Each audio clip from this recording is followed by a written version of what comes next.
খারাপ থাকলে কোনো কিছুই ইচ্ছা করে না, মন চাক আর না চাক সব কাজই করতে হবে। এই যে মেহমান আসলো, মেহমানের জন্য নাস্তা তৈরি করে দেওয়া, মেয়েকে কোচিংয়ে নিয়ে যাওয়া, বাজার করে আনা এবং রান্নাবান্না সেরে নেওয়া, সব কাজগুলোই নিজের হাতে সেরে নিতে হয়। হ্যালো এভরিওয়ান, আসসালামু আলাইকুম। কেমন আছেন সবাই? আশা করি সবাই ভালো আছেন। আমরাও আপনাদের দোয়ায় আল্লাহর রহমতে অনেক ভালো আছি।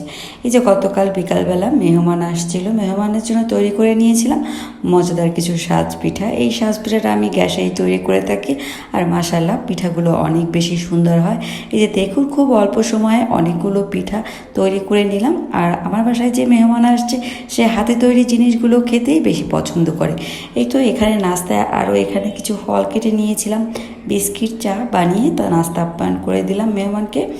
এরপরে সকালবেলা ঘুম থেকে উঠে মেয়েকে নিয়ে কোচিংয়ে চলে গেলাম। ওই যে বললাম, শরীর খারাপ থাকলেও কোনো কিছু থেকে কিন্তু বাদ যাবে না কোনো কাজ করা। তো এই তো মেয়েকে নিয়ে কোচিংয়ে গেলাম। কোচিং থেকে আসার সময় দেখলাম এভাবে একটা ভ্যানে অনেক মাটির হাঁড়ি পাতিল অনেক কিছু নিয়ে বসে আছে। তো আমার একটা ব্যাংকের প্রয়োজন ছিল, মাটির ব্যাংক। মেয়েরা ঈদের পর থেকেই খুব বায়না করে যাচ্ছে, মা আমাকে একটা ব্যাংক কিনে দাও, আমরা ব্যাংকে টাকা জমাবো, মানে ওদের ঈদের সালামি টাকাগুলো জমাবে।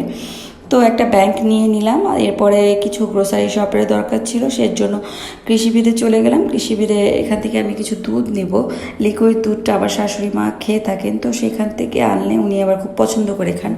তো এরপর বাসায় চলে আসলাম, অনেক কাজ গুছিয়ে নিলাম। তো আরও ছুটি হয়ে গিয়েছে, আজ শুধু কোচিং ছিল।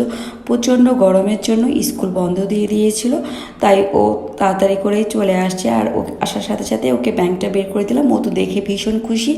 এরপরে বললাম যে নাও তোমাদের সালামির টাকাগুলো ব্যাংকে ঢুকিয়ে রাখো। আর আগের একটা ব্যাংক ছিল ওদের, সেই ব্যাংকটাও ভেঙে ফেলা হয়েছিল।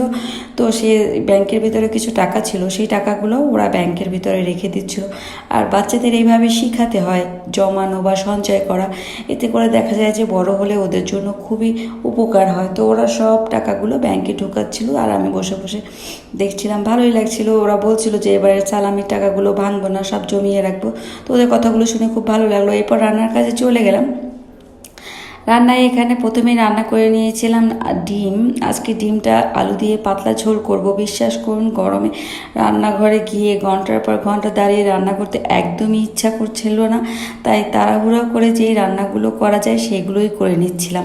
এই যে ডিমগুলোকে প্রথমে ভেজে নিলাম, আর ওই তেলেই আমি আবার আলুগুলোকেও ভেজে নেব। আলুগুলো কেটে খুব সুন্দর করে ধুয়ে নিয়েছি। এবার আলুগুলোকেও একটু লাল লাল করে ভেজে নিয়েছি। এবার আমি ওই কড়াইতে এই পেঁয়াজ দিয়ে দিয়েছি, পর্যাপ্ত পরিমাণ তেল দিয়ে আবার এটা দিয়ে আমি ডিমটা রান্না করে নেব। আর সাথে রান্না করে নিয়েছিলাম চাল কুমড়া বা জালি, একদম অল্প মশলায় খুবই মজাদার একটা রান্না হয়েছিল আজ জালিটা। তো এই তো ডিমের মশলাটা কষিয়ে নিচ্ছি। ডিমটা রান্না করছিলাম, পাশের চুলাতে জালির জন্য মশলাটা কষিয়ে নিচ্ছিলাম। এই তো ডিমের মশলাটা একদমও কষানো হয়ে গিয়েছে, উপরে তেল বেশি উঠেছে। এখন আমি ডিম এবং ভেজে রাখা আলুটাও দিয়ে দেবো। এবার খুব সুন্দর করে কষিয়ে আলু ও ডিম, তারপরে ঝোল দিয়ে দেবো, একটু বেশি করে ঝোল দিয়ে দেবো। একটু ঝোল ঝোল রান্না করব, গরমে একদমই ভুনা খাবার খেতে ভালো লাগছে না।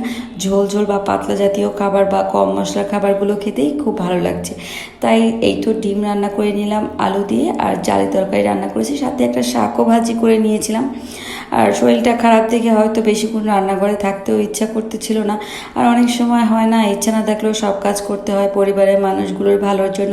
আর আমরা নারীরা তো পরিবারের মানুষগুলোর জন্য সব করতে পারি, তাই না বলুন?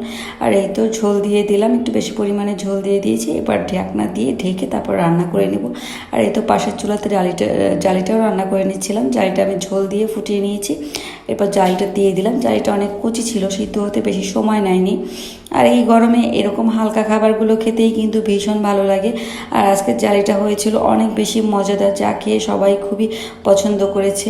সবারই একই অবস্থা, প্রচণ্ড গরমে সবাই চাচ্ছে হালকা কোনো খাবার খেয়ে শরীরের স্বস্তিটা আনতে। তো এই তো জালিটা রান্না প্রায় হয়ে আসছে। এখন আমি কিছু কাঁচামরিচ কেটে দিয়ে দেবো। নামানোর আগে এইভাবে কাঁচামরিচ কেটে দিলে একটা আলাদা ফ্লেভার আসে। ধনেপাতা ছিল না, থাকলে দিতাম, খেতে আরও বেশি মজার হতো। তো এই তো কাঁচামরিচ দিয়ে আর বেশ কিছুক্ষণ ঢেকে রাখবো, তারপর রান্নাটা হয়ে গেলে নামিয়ে নেব। আর ডিম রান্নাটাও হয়ে আসছে, ঢাকনা দিয়ে ঢেকে দিয়েছি। আলুগুলো একদম সিদ্ধ হয়ে গেছে। আর এই দেখুন জালি রান্নাটা হয়ে গিয়েছে, কতটা লোভনীয় হয়েছে। ডিম রান্নাটাও হয়ে গিয়েছে, ডিমটাও অনেক বেশি লোভনীয় হয়েছিল আর খেতেও অনেক বেশি মজার হয়েছিল। তো আজকের ভিডিওটা এই পর্যন্ত। সবাই ভালো থাকবেন, আল্লাহ হাফেজ।